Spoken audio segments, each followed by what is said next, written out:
All right, guys, I think we're gonna try to go live. I think this is gonna work. We're trying we're trying to get this thing to work like it's supposed to.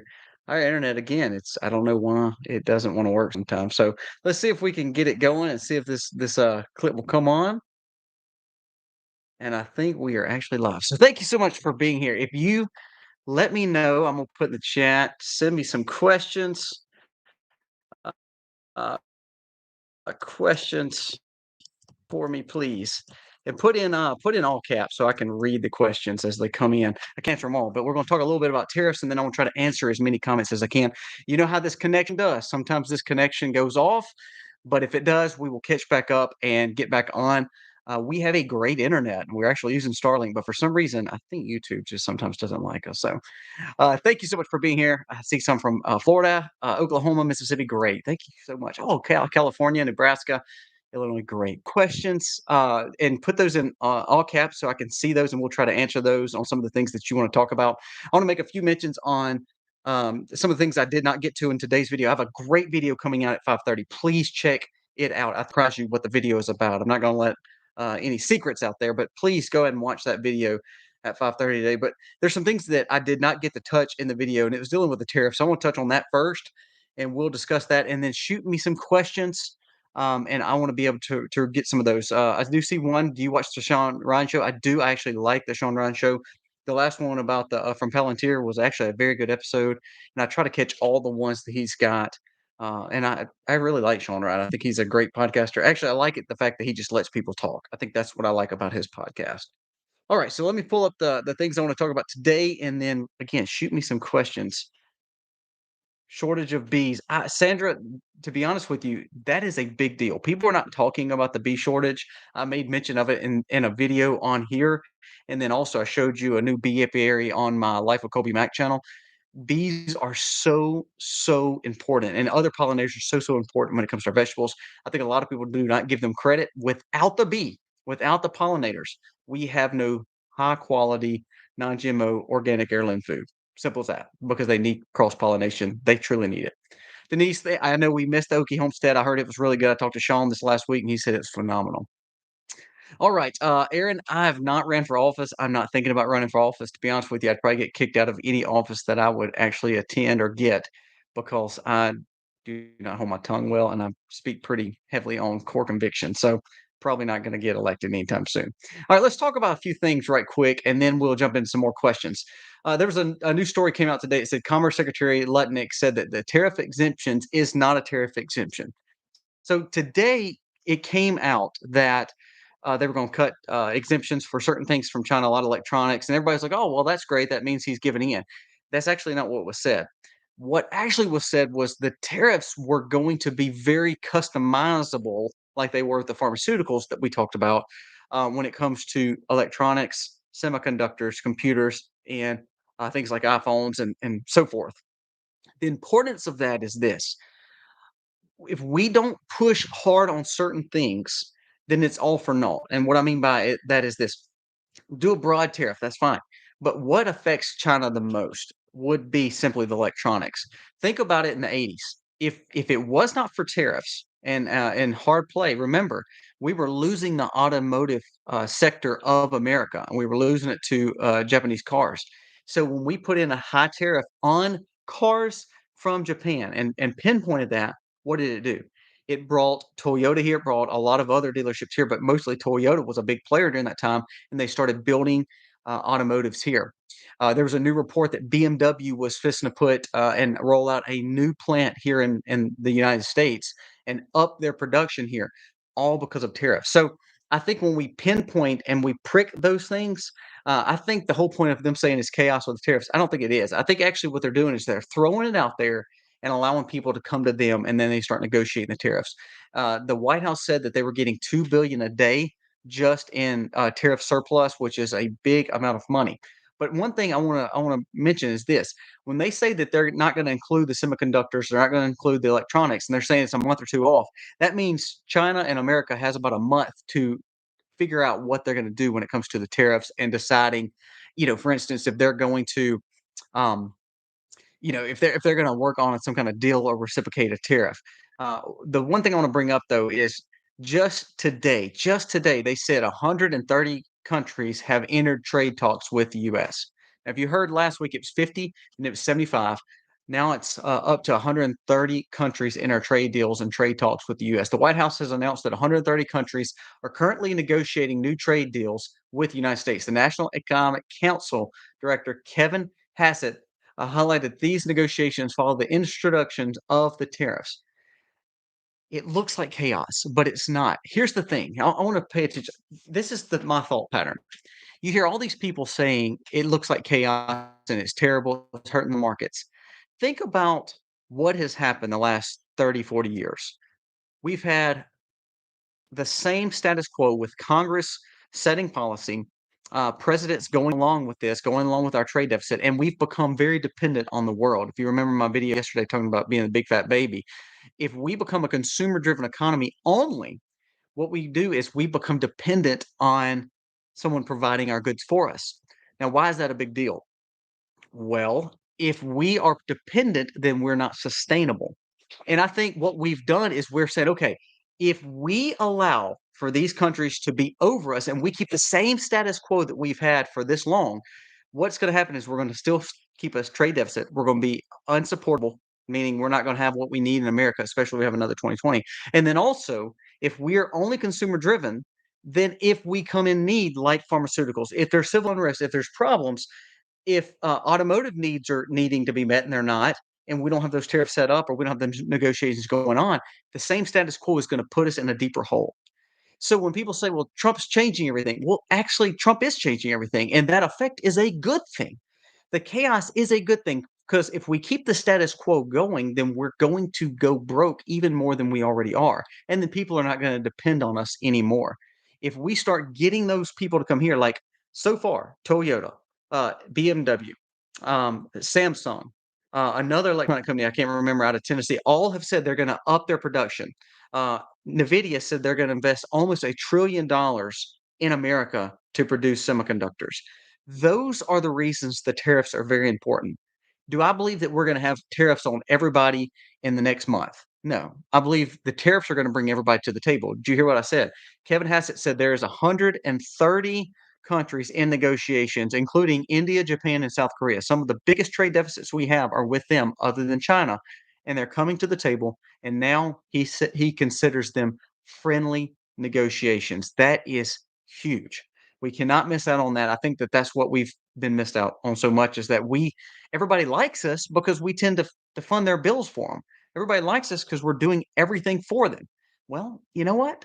It's time for us to kind of do something for ourselves. Jim Rickards, I thought was great. If you hadn't watched the podcast he did with trigonometry, he said it's time for us to quit focusing on everybody else's needs and start focusing on America's needs. And America's broke. America is a consumer driven economy. And if we don't start doing some things back here, we're going to have problems because we're not consuming, we're only consuming, we're not doing anything for ourselves. Think of how great it would be if all of a sudden we just reinvigorate our economy and we make it more of a non consumer driven, not debt driven, but a complete and utter driven, self sustainable economy. Trump talked about the first of the year wanting to get rare earths. Well, China just put out an announcement that they're going to cancel rare earths because of the tariffs.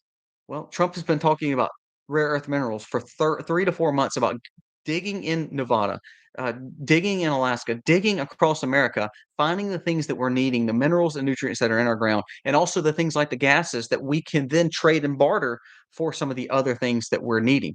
Remember, China needs oil.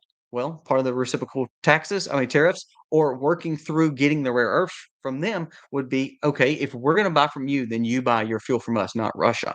So I think tariffs are a very good thing. They're going to be hard. They're going to hurt us a little bit right now, but ultimately it's going to benefit us. I mean, Amazon, Walmart, all have come out and said that prices may go up. Well, to be honest with you, if we quit buying our goods from overseas and wanting cheap, crappy goods that people are making instead of us making them, we wouldn't have those problems. Like this week, I bought something that was American made, and it put on the sticker, it said prices are not going up.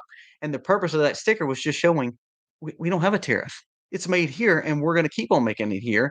And if we really want to get serious about America first, then we should make a lot more here. So I thought that was good. So that's really what I wanted to mention. right off, and I know we've been on here for about 10 minutes. So I wanted to leave a lot of time for just answering questions before we leave off this Palm Sunday. So shoot me some questions. Make sure that you put them in caps so I can see them. I know there's about 400 or so on here. It says we need to start producing our own products for domestic sales and international sales. I fully agree with that. It's kind of like me. If I take my farm and I can raise my own beef, my own eggs, my own gardens, then I've not been affected by some of the price increases of those things at the grocery store. Now, not everybody can raise that, but the whole purpose is look at what America can do. And if America can do it, now, the big conversation has been, well, America can't grow pineapple and cacao and chocolate, and they can't grow coffee beans and they can't grow bananas. Okay, buy those things. But we can work out negotiations with semiconductors made here. We can make negotiations where things are made back here. Automobile parts are made back here. If we start doing some of those things like that, bananas, coffee, and chocolate won't be that big of a deal. You know what I mean? Like vanilla bean. I mean, we can't make those here. They're in Madagascar. So if we're worried about Madagascar beans, why don't we worry about Toyota parts or parts that we get from Amazon or auto parts or things like that instead of worrying about the cocoa beans and vanilla beans, and let's just keep on ordering those from Madagascar. So, anyways, I think that if we become more sustainable, I believe we're going to even be worth more in the future for America. We need to start banning Amazon purchase and manufacture. I don't think it's the fact that Amazon can't sell goods from China, India, or wherever. I think they need to be labeled. So therefore, they put America first companies first. I would love to see that. So if you're typing in, you're trying to buy something off Amazon, I think they should say proudly made in the US, and it should be a label put there, and it should be the first thing in the algorithm search. So I think that that would be great. Not that you're banning them, but I think it needs to be a proud America first, made in America sticker on it. It's kind of like when you go to Walmart, Walmart's got these now like this woman owned or minority owned, or they have all these stickers. And it's like, I would just love to see proudly made in the US. And if that's promoted, then people are going to buy it. Do you think gold and silver will continue to go up in price? I do think it will because the market is um, so volatile right now. As a gold holder and someone who really likes gold, I think it's good that gold goes up. And I think the more the gold goes up, people will put value back in gold, and then they'll start basing their currencies back in gold, especially when you see things like Bitcoin go from 100,000 to 70,000, then 80,000. I think we need to put our thought pattern back in tangible assets and commodities. That's foods, that's barterable goods, and that's commodities, and that's gold. So I think so. I think it will go back up. How do you think we qualified people make their own medications let's see, how do we have qualified people to make our own medications if we cut education? Well, here's the thing. It's not that we're cutting education. Education could still thrive. What we're cutting is the Department of Education. The other day, for instance, it was trending on Twitter that martial law was breaking out in America. Now that's untrue, but listen how they spelt it. They spelt it Marshall, and that was trending across the younger generations of 20 and 30s. Now, can we not just spell Marshall right? Martial, and it became a running joke that this shows that really, what are we investing in the Department of Education? I know in my local town, there is 6 public schools and 1 private school and several other homeschool co-ops or homeschools like us. Do we really need that many schools to teach education for what 10,000 kids here in my town? So I think that we could do better with education, still teach education, and do it more in a merit based. When the education department or this school is doing good, let's benefit them. When the school is not doing good, let's shut them down. And I think the Department of Education should be shut down. I homeschool my daughter. That's great, Kelly. We homeschool all 6 of our kids, and I would put our kids up to any level of most of other kids, especially coming out of our schools for sure. Dr. Knocker said, "What denomination you?" Well, first of all, I'm a Christian, a conservative Christian. I go to a Reformed Baptist church. Let's see. How can the HP with? Let's see. How can I keep up with Trump's agenda? I think that's what you were asking, Tony.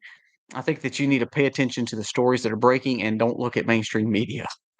Do you know much about growing veggies inside? I only have access to an apartment. There's nothing wrong with that. I have tons of videos. Go to my playlist about growing food. I have tons of playlists of growing things in pots, on apartment balconies, in windows, tons of vegetables that grow. And there's a list of them, 10 to 15 to 20, and there's 2 or 3 videos on how we did it. We grow inside still to this day, even though we have acres of gardens. we grow inside. So please check out those videos. They're in the playlist labeled let's see, I think they're labeled prepping and stockpile goods and gardens. Definitely check those out.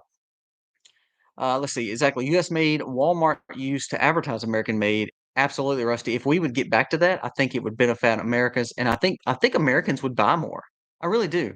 I'm not saying they'll spend $200 or $300 more on some item or 30 or 40% more, but I believe if we put the tariffs on there and it makes the prices more right there at the peak of the same amount. Like for instance, if I'm buying a $5 shirt that's made in Philippines or an $8 shirt that's made in America, I think most people would buy the American-made shirt because they know it benefits Americans.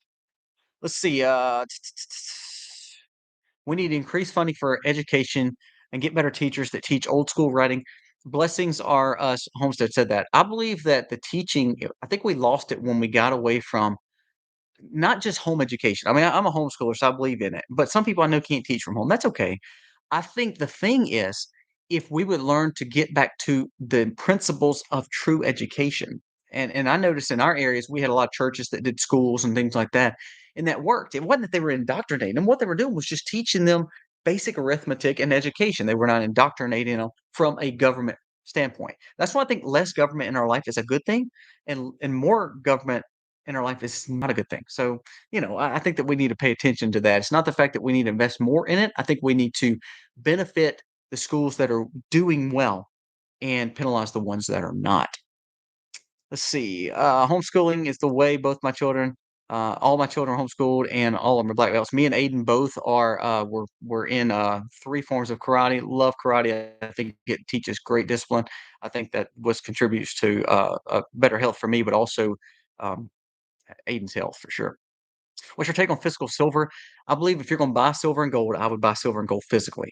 Now, as expensive as gold has gotten, sometimes I'm buying some even in the market, but that is not my pure way of buying gold. I'd rather have the physical gold. I buy from Genesis Gold. I buy silver and gold from Genesis Gold. They're a Christian-based organization in California. I talk to the owners; they're great people, and I buy all my gold from Genesis Gold, and I buy the silver also from there. I'm a teacher's assistant, and it's appalling how far behind our kids are. Absolutely. I've noticed in our just in our church and just around other kids how they cannot spell as good, how they can't write in cursive, how everything they do is either digitized, they don't do handwriting things anymore. And so you're like, what are we teaching our children? So I agree. I think there's a lot of kids that are behind. And I don't blame just the kids. I don't blame the parents even.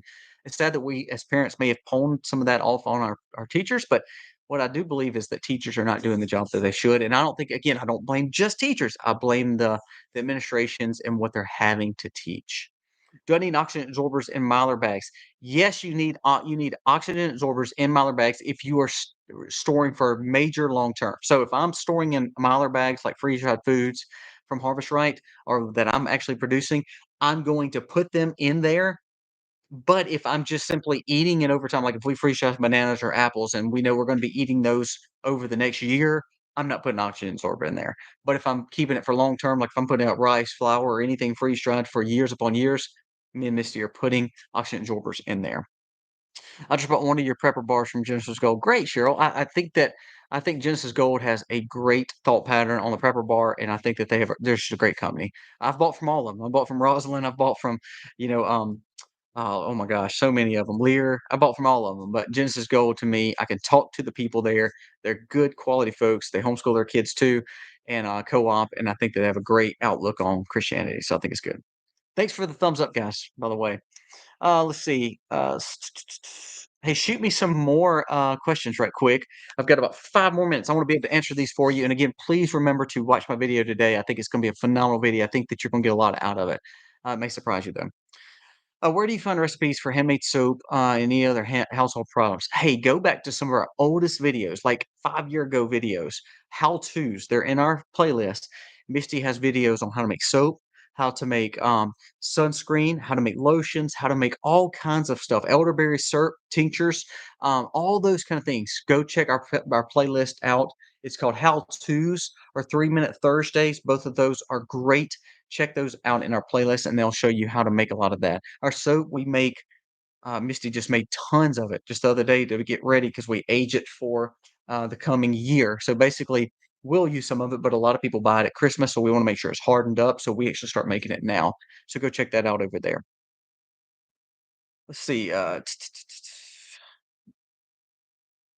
containers for dehydrating spices. Once you dehydrate those, we put them in glass jars or like Auburnware glass jars, and then we use a little vacuum sealer, and then that's what we use when we're using over, maybe a year or 6 months. If we're putting up for long-term storage, again, we're going Mylar bags.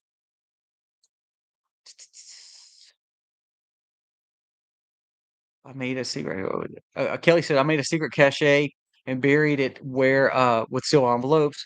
My daughter in medical that's right. So, burying caches is a good thing. I have a lot of videos on that. I actually have, a dirty man safe. If y'all noticed, y'all watched that on my videos before, but when you can bury caches and know, especially when we had this last administration, that was one of the things that my kids knew exactly where that was, and of course, my spouse and not a lot of other people know where the caches are, but that's a good practice, but make sure someone does know, not just one person, but maybe another person that you trust. Let's see, if you had to pick one stock to buy to put the majority of your wealth, hypothetically, that's right. I'm not a broker, and I'm just telling you personally what I've done. I buy anything like the equities market. I like mutual funds. I like ETFs that are based on target funds because it's spread across a lot of companies. But if I was buying single stocks, I'm just gonna be honest with you, what I bought this week, and you can hate me for it. But I don't put all my wealth in one thing. But I'll be honest with you. If I bought this week, Nvidia and Tesla were down tremendously, so I bought some of that. Also, there was an IPO that came out called CoreWeave. I've lost a little bit on it right now, but I think overall it's going to be a great company because it deals with AI investment. And then also, I bought a lot of gold exploration mining stocks lately, just because if the market is hedging and all of a sudden we see that gold is going up, we need more gold production. So I bought US Gold Mining and Gold Mining Stocks Inc. Both of those are what I bought. Now, I'm not telling you to buy any of those. I'm not a broker. I'm just telling you personally what I did this week. Glass jar jams, jellies past expiration. As long as it looks good and it tastes good and doesn't have anything growing on it, we're using it.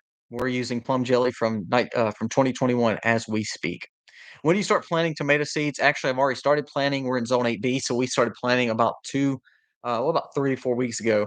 But you can still plant it. It's not too late. Just make sure you know they are heavy feeders. They like a lot of nitrogen. So if you have a natural source of nitrogen, it's the best way.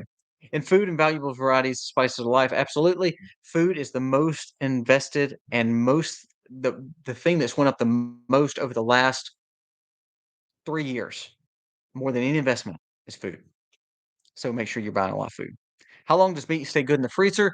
We say within a year. I try to eat and rotate. If it's more than a year, we're canning meat or we're cooking it, freeze drying it, doing other things with it. But I'm rotating definitely within 6 months to a year, if possible, because you don't want it freezer burn, especially if you paid a lot for it or you spend all that time raising those animals. Best prices, who has the best prices for homeopathic meds? I don't know, to be honest with you. We make a lot of ours. If we're not making it, then we have to buy the original source. But I'm gonna try to make ours. Misty's gonna try to make ours, especially Misty has been very good at making homeopathic medicines and tinctures. That's why we believe in tinctures.